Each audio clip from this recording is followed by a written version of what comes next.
Okay, I did review this, and not that I don't like that other review. I just felt like it took longer for those who don't really have uh, impatient. And the reason why I do review for this because I feel like I can do them a lot shorter now and better. And I didn't like them before. It's just that people have things to do, I guess, and I just want people to see my full review on these reviews. So yeah, I'm redoing my review on Avengers: Infinity War.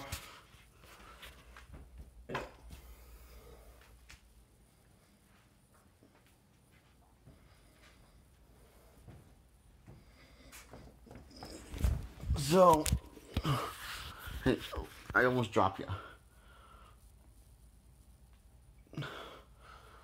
So the plot of the films is not really important, like, because you kind of heard this plot before. Some big dude is trying to destroy the Earth, and it's up to these group of heroes to put a stop to him. And they fail. And the Earth is doomed. On the difference is the only difference. What the twist is point of perspective they tell the story from, which is the bad guy's point of perspective, and he's only planning on wiping the whole population of Earth, planet Earth, just half of all living life in the universe, as we know it.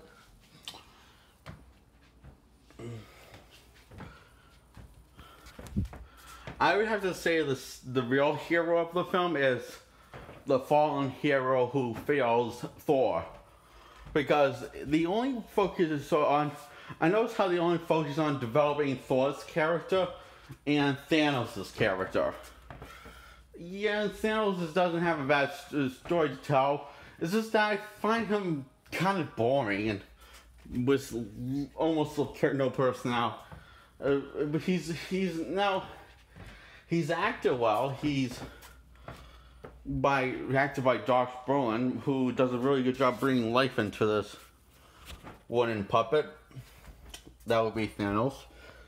And yeah, he does a really good job, but I just start to get sleepy whenever he's on screen. So I wish he would have been heavily edited out of the film, and then we just focus on more time, only focus really on Thor, and leave the Avengers aside, and have the Guardians Galaxy still aside, and the Avengers still aside, but Thanos also aside. Because I feel like it would have been a much interesting movie if this was a Thor's movie, but you know, you don't change the ending, you still have Thor lose, and you have that hopelessness that he has in Avengers Endgame, that he overcomes in Avengers Endgame. And because by the end of the film, he's a much different Thor. He's the same Thor we see in Endgame, a very depressed or failed Thor that felt like he failed, because he did fail, kind of. So that to me seems more interesting. And Thanos sacrifices his one of his daughters, which is his favorite one, to get the Soul Stone. He must require a sacrifice of one he loves. So he does that, and she's surprised that he cares about someone else other than himself. And so I wasn't really, because just might be acknowledging the flashbacks we saw Thanos and Gamora, and when she was a little girl, we see that he actually cared for Gamora deeply. So I wasn't really shocked at all. I guess other people were, but I wasn't. And we have this whole thing when Gamora and story arc when which is a love story arc, which where you have was between Star-Lord and well, Gamora, by Gamora. By the end of the love act, they confess their love, and Thanos has her and kills her, and yeah, so Quill's instantly understandably pissed out about it. And what I do like about this film, we all know why these characters are like this, but we don't really care where these characters are and why they're like this. And we're opposed to it because Marvel thinks each one is that the made as a perfect, flawless masterpiece, and especially the Russo brothers. Now, there's nothing wrong with them. They're just boring, like more boring than Thanos or Aang from the Last Airbender movie, and the Shyamalan's movie of Vision of the Last Airbender. It's amazing how boring they are. And I don't know, I'd rather have someone fun like Michael Bay direct a dumb action film than someone boring and have no life in them like the Russo brothers. Or I'd rather see someone like the Wachowskis direct a dumb action film like this.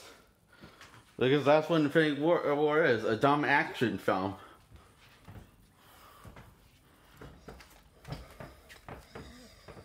I still like it, but I would have loved it if we had someone more fun to direct it.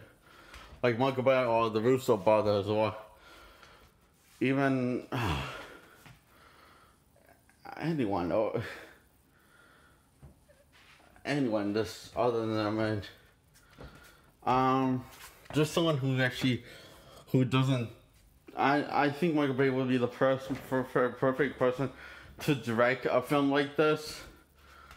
Because there's a lot of CGI, there's little to no story, there's lots of explosions, there's lots of funny moments, there's lots of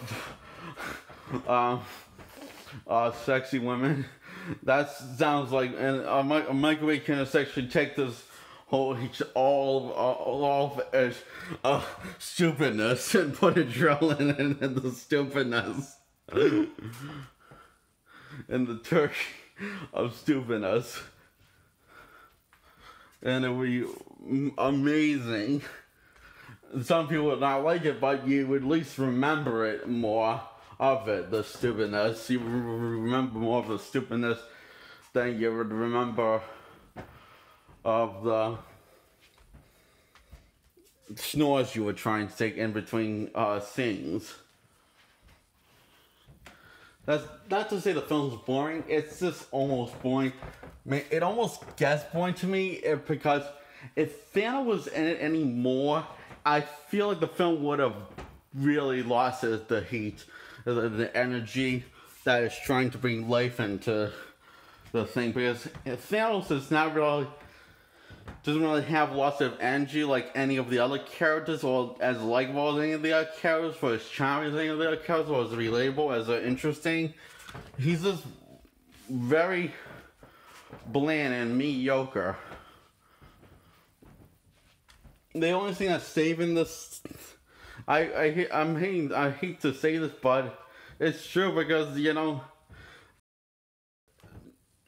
Josh Brolin does a tremendous amount of effort into bringing life into this mediocre, bland train called Thanos. It's kind of amazing, actually, to watch. So, yeah,